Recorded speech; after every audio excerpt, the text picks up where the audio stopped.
You're listening to DraftKings Network.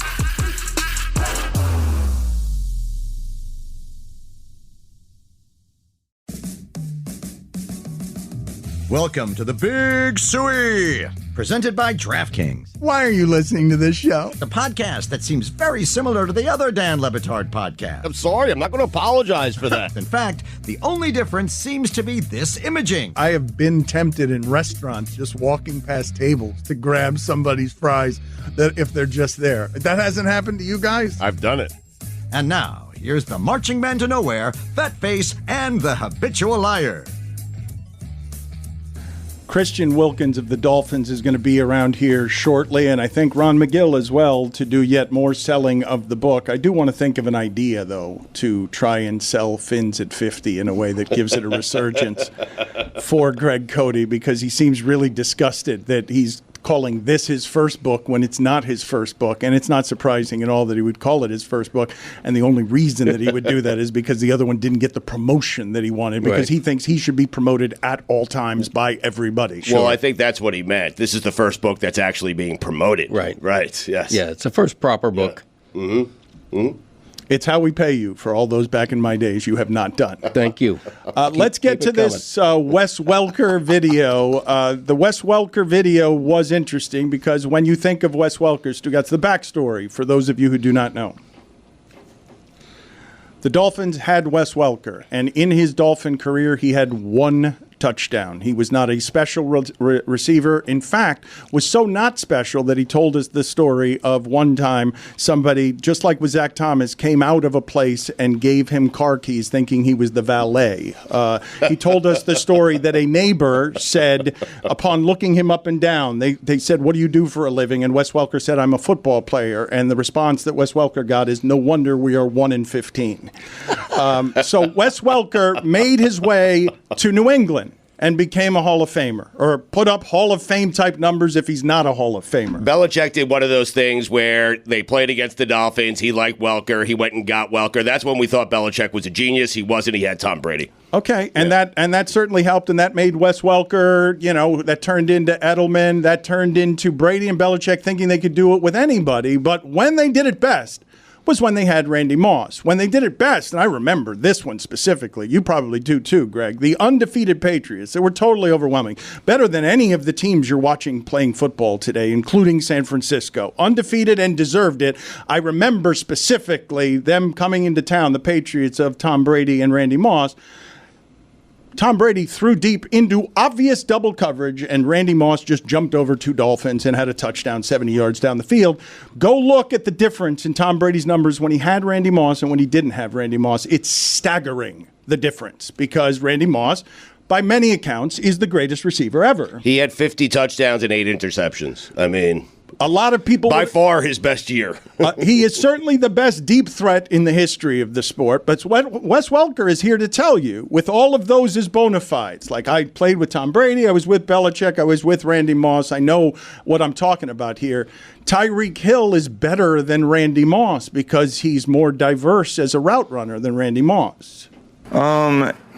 I mean, and all due respect to Randy. I love Randy, and Randy's probably the best deep ball receiver, ever in the game. But Reed can run it all. He can run in the whole route tree. He can run choice routes. He can run looky. He can, he can take the top off. He can, his ball skills, the coming in and out of breaks. Name a route you don't like him on.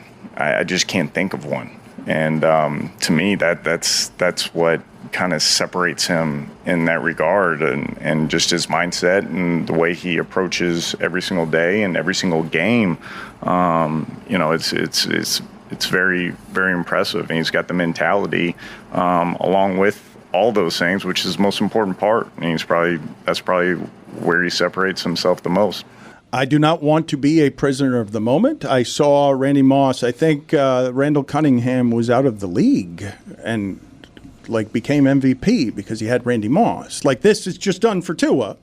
something like that was just done for Tua. Tua was not a great quarterback, and suddenly he is a great quarterback. Yeah, Tyreek Hill's played with Tua, and he's played with Patrick Mahomes. Those are very good quarterbacks. I mean, Randy Moss did it with Randall Cunningham, as you mentioned, Brad Johnson, Jeff George, Todd Bauman, anybody. With everyone. Yeah, outside of maybe a slow spell when he was with the Oakland Raiders, he put up numbers with anybody. And by the way, the Chiefs right now, without Tyreek, I know they were without him last year and did better.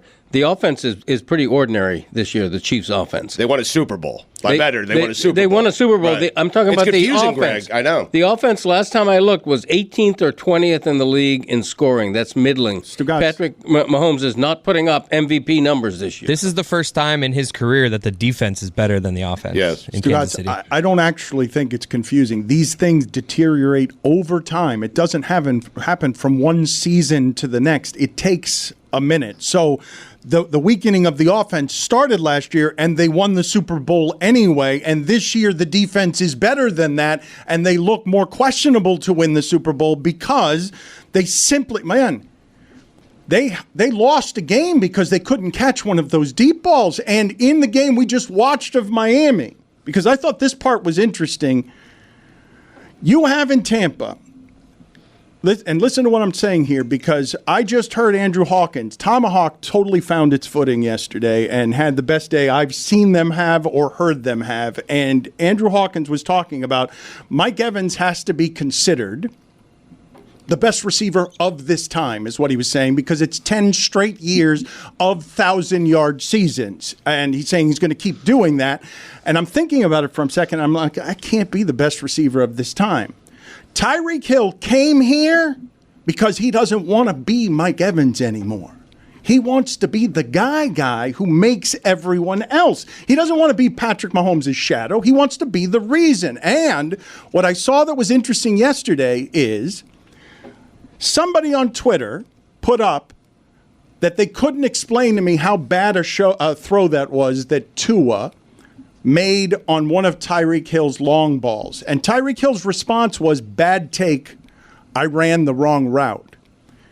When Tyreek Hill leaves Kansas City and he tells you it wasn't just about money, that he believes in the things here, Tyreek Hill has supported his quarterback from day one in a way that makes their success shared and makes their bond real, because Tyreek Hill doesn't have to do that. The tweet was celebrating, look at how amazing Tyreek Hill is because of how bad a throw this is. And Tyreek Hill is going out of his way to say, that's my fault. My quarterback threw it in the wrong spot, in the right spot. I ran to the wrong spot. But to your point, this situation, you're right, Dan, is very different. If he's doing this, and he did, with Patrick Mahomes, no one is talking about Tyreek Hill as the MVP.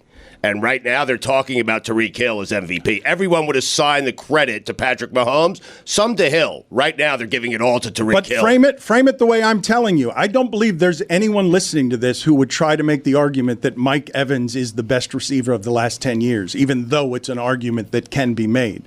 And Tyreek Hill was tired of that in Kansas City. Stugotz, Mostert has 16 touchdowns. That led the league before McCaffrey played on Sunday. Yeah. He's got 16 touchdowns as a product of that offense. He's not the special person in that offense. And part of the reason he has 16 touchdowns is that the running game benefits so greatly from the deep threat that Tyreek Hill provides.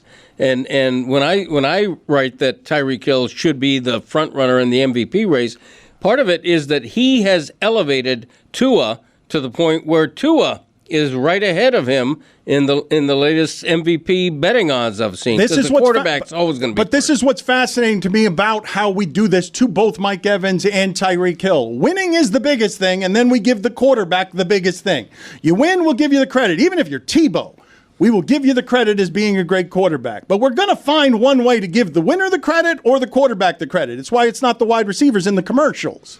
It's the quarterbacks in the commercials. And the Kelseys. Yeah, there is an AP NFL Offensive Player of the Year award in which kind of rationalize one goes to one guy, the other goes to the other guy. For what it's worth, Tyreek Hill is presently the betting favorite on AP NFL Offensive Player of the Year. Right, but the AP has awarded 66 MVP awards. 0 have gone to a wide receiver. Jerry Rice never won. Randy Moss never won. That has to stop if Tyreek Hill is the first ever with a 2,000-yard season and is doing what he's doing for a Super Bowl contender. Presently for the MVP, Brock Purdy is now leading. The last Not 4 surprising. years, the Offensive Player of the Year has gone to position players each year. So in 2019, it was Michael Thomas, 2020, Derrick Henry, 2021, Cooper Kupp, and 2022, Justin Jefferson. It reasons to stand Tyreek Hill will win that this season. It's almost understood that MVP quarterback award, Offensive Player of the Year, we reward the guys that we don't make MVPs. Right. The Offensive Player of the Year is a consolation prize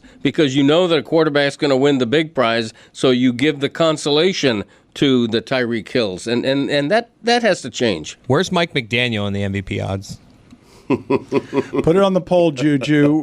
Where's Mike McDaniel on the MVP odds, yes or no? And it reasons to stand has to become a T-shirt because Jeremy prides himself on being an Emmy-winning broadcaster who speaks correctly, and it reasons to stand is not how you meant to say that. You're right. An Emmy-winning broadcaster. How do you I say am. Jer Emmy. Jeremy Tash. The amazing part about what we're talking about here, I think, is that Tyreek Hill came here to be the reason for winning an offense, and he's succeeded. Pick this over New York. Where New York was offering him. I want to talk about that for a second. That was a fun time. New York offered him $6 million more. $6 million more. Taxes. That's correct. Yeah. Taxes is part of it, but he makes the argument that it wasn't just taxes. I learned the other day, you know who is the team that hasn't made the playoffs in the NFL for the longest time? The Jets? Yeah, it's 12 years. Mm-hmm. It's 12 years without making the playoffs. I think second place is like Houston, and it's 7 years. Like, it's a stretch of really... That's going to end. It's really terrible. And it's not... They're still looking for a wide receiver. But when you talk about the reasons for winning, Stugotz, I was trying to say this yesterday. I now understand with McCaffrey and what he's doing in San Francisco, I didn't understand it at the time, why the Dolphins were trying to get in on Jonathan Taylor and a bunch of other running backs. Because if Mostert can get to 16. Right. If Mostert can get to 16 touchdowns, do you turn Jonathan Taylor into McCaffrey by putting him in this offense? Well, you also follow the San Francisco formula, which Mike McDaniel is very familiar with, which is, load up on talent if you have a reasonable contract at the quarterback position. Now that they've jettisoned Jimmy Garoppolo, they've doubled down on that in San Francisco. Also, let's not disrespect Gabriel Wilson over in New York. He's a pretty special wide receiver. Mm-hmm. Garrett Wilson, that's fine. Garrett Wilson, yeah. I said don't disrespect the man. You would think of Gabe Davis. He's up north in New York. Yeah. He's terrible. No, I just sometimes he's good, sometimes he's terrible. Knights. Yeah, he's confusing, Gabe Davis. I mean, he is. I look in a mirror here. It brings me great joy to see you being the one screwing up the names. Little heat off you. Just a little. I mean, just a little.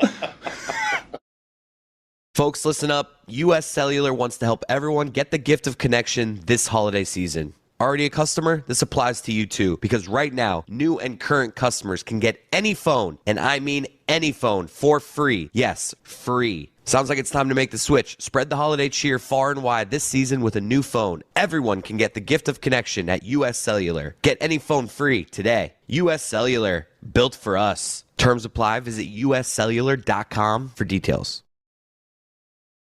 Kentucky Fried Chicken's 2 for $5 wraps are back. And they're even introducing a new mac and cheese chicken wrap. Are you kidding me? Mac and cheese in a wrap? Two of my favorite things in the entire world. That is in addition to the classic and spicy slaw wraps. Creamy mac and cheese, a hand-breaded crispy chicken tender, and 3 cheese blend, all wrapped in a pillowy tortilla. God, do I love a pillowy tortilla. Order ahead on the app and cheer on tasty goodness with KFC's 2 for $5 wraps. It's finger looking good. Don Batard. Chris Cote does an impression. Just be careful. Dangerous game here. This is a dangerous game. I don't want to play this game. No, he was saying, man, I could do such a great Kendrick Perkins. No, I don't want to play this game. He's like, man, I can talk just like him. This is who we're going to trust with this. You do it. Let's let Amin do it, I think. Stugotz. I think you could do it, Chris, because you did a great Charles Barkley. You're 1 for 1 there. Did no one just hear the segment we just did with Amin? We cannot be taking judgment is not the best. Counsel from the local drunk on whether or not you should do the impersonation of a black man stumbling over his words. Like, you don't see the bad judgment in that. There was Moses Moody Moses. Don't. Moody. You need that. It sounds worse. Be careful, man. We cannot do this. It's too close to the line. This is where the line is. Something legitimately funny can't be funny because we're scared our ginger's going to do something racist by accident. Carry the hell on, Dan. Rachel. Dan, the line is where we feel alive, though. This is the Dan Le Batard Show with the Stugotz. This giant, jolly man is at the center of the Miami Dolphins defense. He's a menace. Yeah, but he's also jolly. It's a little confusing. Like, I'd want him to chase me to go and celebrate a party, but I wouldn't want him to chase me if we were, if I didn't want to be harmed. Right. And so thank you, Christian Wilkins, for being on with us. Just explain to me, though, is there anyone in your locker room having more fun than you are? First of all, thanks for having me. I appreciate being on the show. Definitely, watched the show for a while, so thanks for having me on. But yeah, I guess not. I really enjoy my job. I really love what I do. I'm happy to be doing what I love. So I always bring a kid spirit and a fun spirit playing this game because it definitely brings me a lot of joy. So I have a lot of fun with it. So I'm always going to have a good time. You are also, though, the best talker on the team, correct? Not just in interview settings, but in terms of on the field, correct? You're everyone would concede Christian is the best trash talker we have. I was going to say, some would say, most would say that's probably the case. But yeah, I'm just doing me out there most of the time, having a good time, having a fun time playing the game I always played my whole life. So most probably would say I can trash talk a little bit. Who would be second? Who would object to you being nominated as the best trash talker? That's a good question. I really like Jalen's got some stuff, especially when he gets going, when he gets into it, Jalen Ramsey. But I think I'll probably take the top spot. But we could both get cooking together a little bit and ruffle some feathers. So. Are you talking trash to everyone, or are you waiting to spot a weakness in someone that you're playing against and then start talking trash to them? Hey, this trash talking thing is an art. I'm always turned up on game day, going all day, every day. But then when there's something specific I could potentially get on or really, dive into a little bit, I mean, that's when it might show up a little bit more. But yeah, I'm just nonstop out there pretty much. All right, we're going to give you here some video from that popular Kelsey podcast here, and I want you to break it. I want you to break this down with us. Something about a good insult where it's like you can't even get mad at it. It's just great. You got to tell the one, man. Which one? I got a bunch. You got to tell the Miami joint practice one. Dude, Wilkins was talking trash just in the practice. So he was talking trash, and then I started yapping at him, which pretty big party foul by me because I wasn't able to practice. You were practicing, yeah.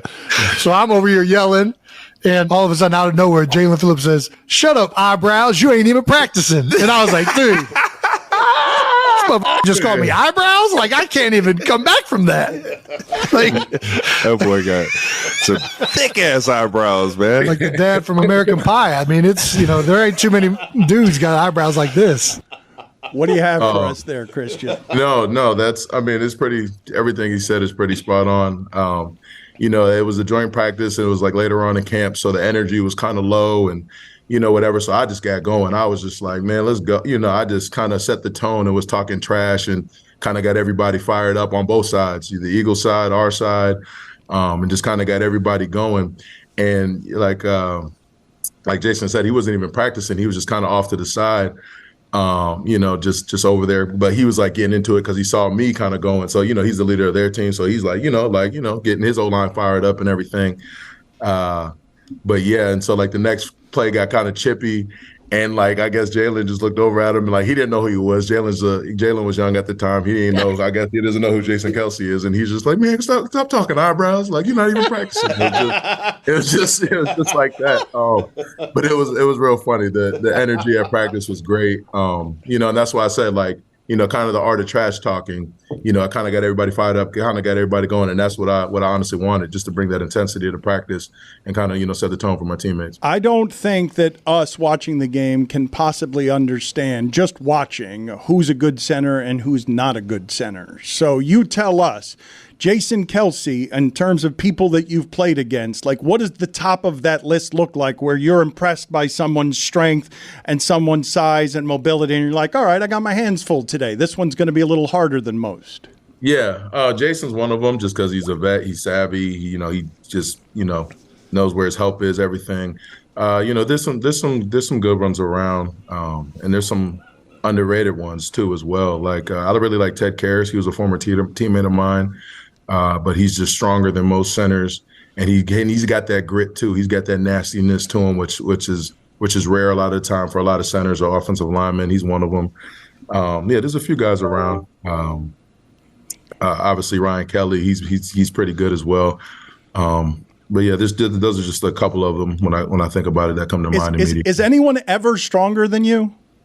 I mean, come on. I mean, I'm not the strong. I'm not gonna say it like I'm the strongest man in the world, but I can. No, but I don't mean anyone in the world. I just mean, do you ever feel a center? You insulted him. Do you feel a center's strength and are like, okay, this guy is as strong as I am? Absolutely. There's some good players in this league. There's some good, strong players in this league. You just got to find other ways to get your job done effectively if they're a little stronger than you, if they got some silverback qualities to them. So, yeah. Christian, I want to know what is your official review of the Tyreek Hill-led roller coaster touchdown celebration? So I didn't know that was planned. That was actually pretty elite, if I do say so myself. Like the offense has been doing a great job putting up some points, and then also just having some swag and having some fun, when they do score. And I'm glad I get a front row seat to it a lot of the time, and I try to join in as much as I can because it's a lot of fun. And our offense is so explosive. But that was top tier right there. I didn't know that was planned. They did it, and I was like just as surprised as everyone. I thought that was well executed, well done. And shout out to Rob Hunt. I didn't realize he was doing the seat, but like that was a nice touch. I didn't realize that till later on. But yeah, that was really cool.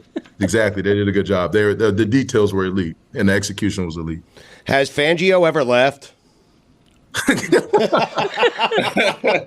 Yeah, I don't know. I'm still waiting to, maybe in his own way, he'll give like a smirk, like he's kind of got his like his old man humor, but he's cool. I love Fangio, but yeah, he's definitely got like his ways and his jokes and kind of like his dad jokes or like his dad moments, and he's just like kind of real subtle. He's not as like animated as me per se, but he's got his moments.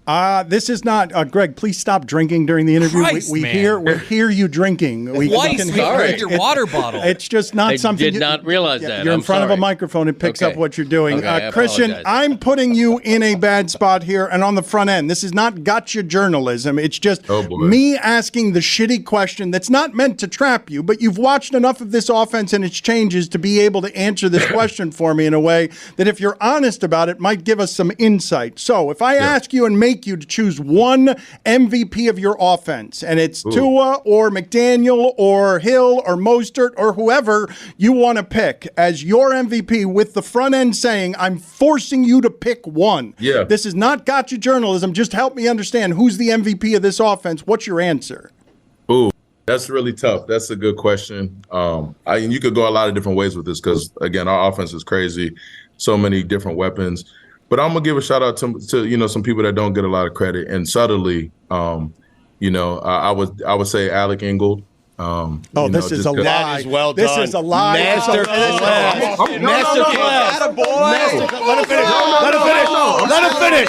Let him finish. No. I'm not. There ain't no lie. I'm standing on business. And his value and what he brings to the offense is insurmountable. Really, just the versatility he brings and the different things he does, and really just he sets the tone a lot of time for our offense. So I'm gonna say that number one. No, I'm standing on business, and I'm gonna say that. Yes, right. Alec number one, and number one, that's 1A and 1B. I'm gonna give a shout out to my boys up front because they've been doing a great, solid job all year. And they get great looks and great reps in practice going against our D-line. So they're prepared for what they see on Sunday. So, and they've been doing a great job all year. So those are my two MVPs. That is a master class in avoiding a question, Dan. You will not trap Christian Wilkins. It's bullshit. He just swim moved you. I'm going to give him a standing ovation right now. You're a loser. Hell of a swim move right there. Low man wins. Low man wins. Way to go. Yeah. All right. So after them if I give you the only three choices. You're not the only veteran here. If I only give you the three choices of McDaniel and Tua and Hill after Ingold in your offensive line, which is a bullshit answer. Total bullshit. Hell no, you're not going to get me. Okay, so I said what I said. I'm standing on business. I said what I said. All right. Speaking of business, you were very professional this offseason when the business of money made an appearance. And how difficult was that for you in a sport where you're breaking your bodies on behalf of the organization and everyone in your huddle wants to get their money? Yeah, like you said, it's just part of the business. But, at this point of the season, I just love ball and I love playing with my teammates and I'm having a lot of fun. So that's really just the focus for me, is just being the best I can now for my guys and having a lot of fun, because this year has been great. This is the most fun I probably had in football in a while. And now, and that's saying a lot, because I enjoy this game. I love this game. And I just, play with such passion. And for this year, just to be as special as it is, not because of wins, not because of nothing, but just because of the people and everything. It's just been a lot of fun. So I'm just, just enjoying it while I have it now. And just being a part of this team. We're having a great time, and just the energy around here is great. And all that, everybody who's working in the building, it's just been a lot of fun this year, just a lot of different energy. So I'm just excited to be a part of that. If you had to pick what felt better, here or Clemson, here or all the winning at Clemson?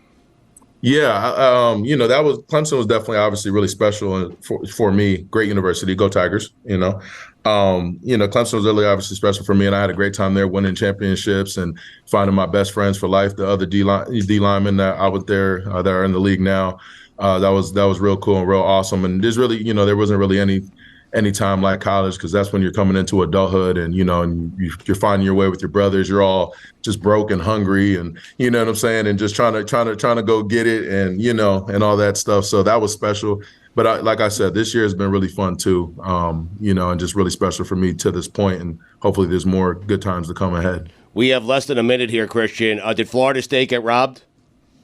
I'm an ACC guy. I think, with the circumstances, and, it's tough because it is Florida State, but I think they definitely should have made it. They earned the right, and they're undefeated in a Power 5 conference. So I think that they've earned the right to be in there. But we can laugh at them, right? It's pretty fun, though. FSU, right? Come on. You're right. Yeah.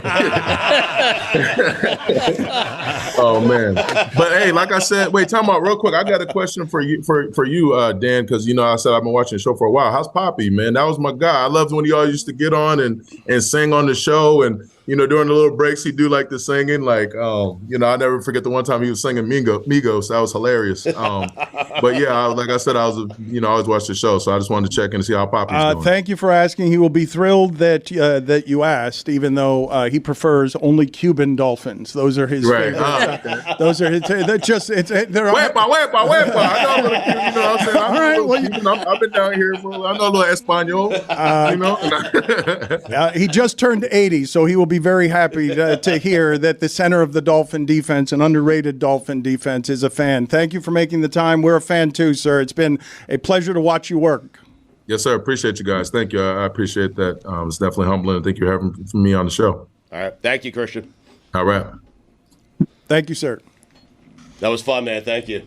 All right, good deal. Y'all have a good one. Appreciate you guys. Yeah, too, I noticed, Chris Cote, you said that under your breath. I understand you said that well said to him because he said, thank you for having me on the program. He said it in my ear. Yeah, and he said, well said, but then he ran out. That guy ran out like a coward. Right. Like a coward. Good seeing you, Christian. All right, y'all. You wouldn't have him chase you at a party for celebrating or chase you with violence? We started and we ended. I don't know. He was chasing him somewhere. Yeah. Fool can't get fooled again. Dan Batard. I got somebody here making fun of me. How old do you have to be to reference Shecky Green? Man, I went comedically there with the funny name of a comedian. Mm-hmm. That's on you for not knowing who Shecky Green is. Oh, you got to know who Shecky Green is. No, you don't have to know who Shecky Green is. But your ally. I don't like my allies King here. of the Borscht Belt. Stugotz. I have the soul of a Borscht Belt comedian. I should be in the Catskills in 1945, opening for Shecky Green. That's who I was destined to be. This is the Dan Batard Show with the Stugotz.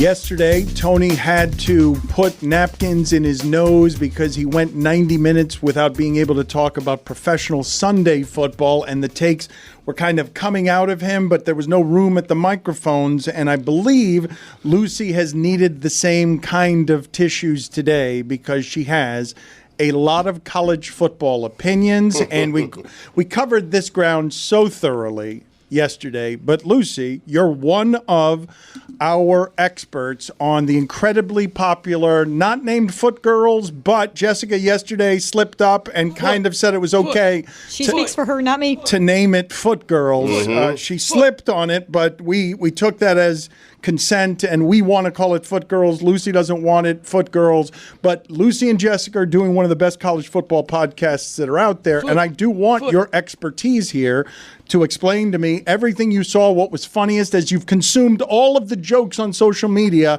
Lay out for us what's the best stuff from everything that you saw in the chaos of Sunday. Oof, that is a tough ask, but I think the funniest part is the collective agreement that, man, this had to be really wrong for us to all feel bad for Florida State. Yeah. That is the team that we are, oh my God, that is the team we are sympathizing with. There's a foot in my face for the audio listeners. All right, listen. Let's do it this way. Lucy, we will support your analysis, and you can go for as long as you like talking about college football. All of us will simply support you and let's make this light, not too loud, so that the audience can hear what she's doing. We will support you with the soundtrack to this, okay? But your analysis, don't get distracted. Don't let us distract you. Are you ready? All right, this is my moment. All right. All right, so my biggest takeaway from this is that I don't think it really mattered that Alabama beat Georgia. I think regardless, Florida State was going to get left out. When they dropped Florida State to 5 2 weeks ago after Jordan Travis got hurt, they made that decision that they were going to cut Florida State out. And I actually don't think it's because Jordan Travis got hurt. I think it's because the ACC is bad, and they're punishing Florida State for being in the ACC, and I think this is going to be the death of it. Like, this is going to be the nail in the coffin that ends that conference. This whole thing was all going to happen. They were always going to leave Florida State out. That was always the plan. And I feel bad for them. I feel really rough. And people who are coming out and saying it's TCU's fault, it's not TCU's fault. If people are coming out and saying it's because of the injury, it's really not 100% because of the injury. This was all a master plan to get us to like the 12-team playoff, even though I think that's a bad idea as well. So close. You had it. It's okay. We'll do it again. This is really close to my mouth. We'll do it again. I really don't like it. It is really close to my mouth. Why did the committee put FSU 4 before that if they were going to do this? I have no idea. The committee really hurt themselves by putting Alabama at 8 when I think they always knew whoever won that game between Georgia and Alabama, they were going to put in. They honestly should have put Alabama up earlier, but there was no real way to do it. You couldn't put them above Texas. They have a head-to-head loss to Texas. Oregon, Washington, it would have been weird to drop them for no reason. Like, it was just a weird situation where they screwed themselves over with the rankings. But let me tell you now, they were never going to let Florida State in. That was always the plan. Like, if Georgia had won, Georgia would have made it. Agreed? Florida State still wouldn't have been there.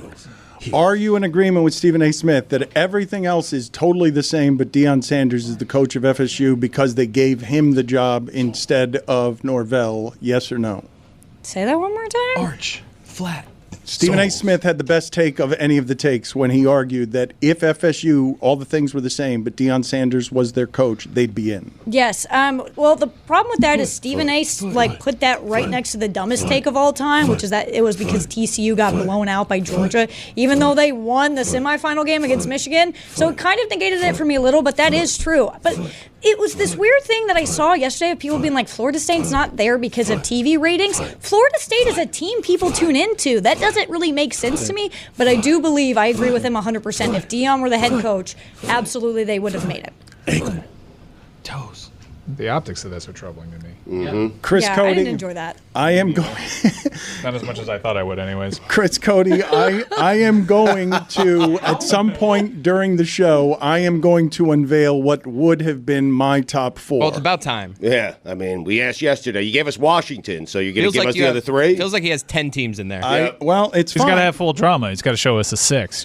You need to know how things really were shaken out. Top 6. Start at 6, yeah. The advantage that our show has over all other pods in the market is time spent listening, time spent watching. I've got to drag it out. I prefer to. I prefer to TSW.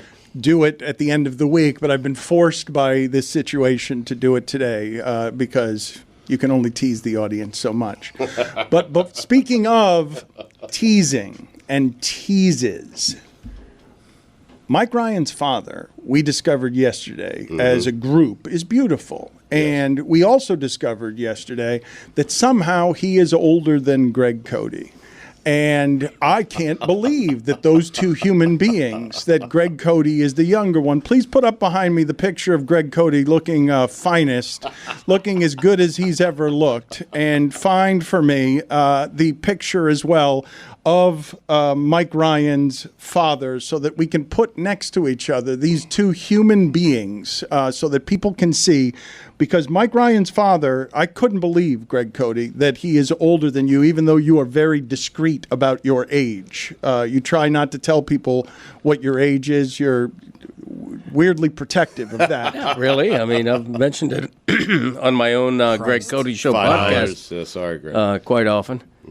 Dropping every Monday wherever you get your pods. You've literally never said it on that podcast. No, I That have. was just you. It was a way of promoting the pod. No, because I well made done. when I turned 69, I made a joke that's sort of a weird age because everybody's gonna make their little jokes and make their little. Well, thanks for making whatever. it weird. And so that's how old I am. I have no idea how old Mike's father is. Your age. He's exactly my age. But he doesn't look it. He is. Well, he doesn't. okay. He's a young 69. Right. I'm an old 69. Right. Yeah. I look old for my age. I look 89. That's where you're supposed to say, nah, you don't. You don't look 89. I mean, come on. Let's not get carried away. But what can I tell you? I mean, it Something is what interesting? It is. He brought it up. He did ask the question. I mean, You're right, Greg. how am I supposed to react to somebody comparing me to somebody else my age and saying he looks younger than you? I mean, how does one respond to that? Congrats to Mike's father, that kind of thing.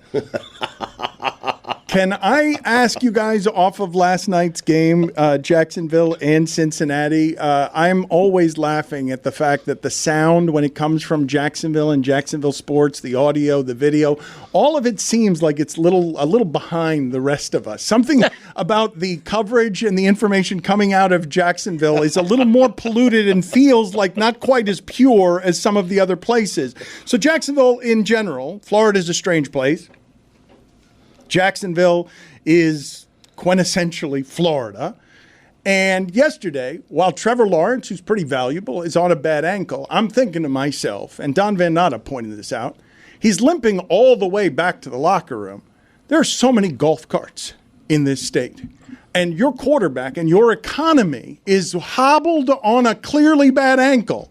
And he's walking all the way back to the locker room when every weekend I'm watching guys carted who aren't as valuable as Trevor Lawrence in terms of salary. And I'm wondering to myself, how is it that Trevor Lawrence is making his way all the way back to the locker room on a bad ankle when he's a quarterback for $1 billion industry? With no transportation? A multi-billion-dollar industry without, you've got a golf cart. You've got a Jets golf cart. Yeah, I drive it everywhere. I mean, I drive it to get the mail. The mail's, 25 yards away. Right. Somebody should have lifted him, cradled him like a toddler, and carried him. Agreed. He's like 6'6". Agreed. It doesn't matter. Yeah, sometimes you got to walk it off, though. I mean, you do. You got to walk it off. Right. I mean, he walked it off. He did. Rub some dirt on it. Yeah. I can lift someone who's 6'6". If McGill was in here right now, I'd lift him. I'd cradle him like a toddler. Greg, you're an carry old him person. out of here. I've got old man strength. All right, let's try it. I'm well, not you. No, I mean, someone not quite as girthy. Ah, damn. I mean, give me a thin man. I'll lift. I'll lift Bellamy in a heartbeat. Are you kidding me? All right, let's go. Roy, go in there. Roy, get in here. Come on. All right. I got to see this. No, this is good. But if I strain my back, you're going to strain your back. He's going to I'm hurt a little himself. concerned. Someone needs to protect themselves and say, this is a bad idea. On what's camera. Roy weigh? About 190 is what he said. We'll do that for this, way. but not the foot girls Does he thing. really weigh 190? Yeah. When I made that offer, I thought he weighed 150. Roy, you don't weigh 190. Yeah, 188. Is 150 your limit? Is that what you're saying? Who here weighs 150?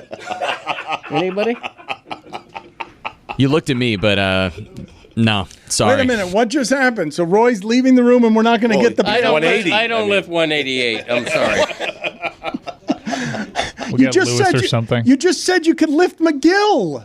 You just said you that's could true. lift the I did 6'6" say person. that. Is You're it right. Wembanyama? Like, what do you just need an incredibly thin Yeah, person? I need like Lewis a looks. thin Lewis man. should be like 150. Let's Yeah. get Lewis in All there. right, let's go.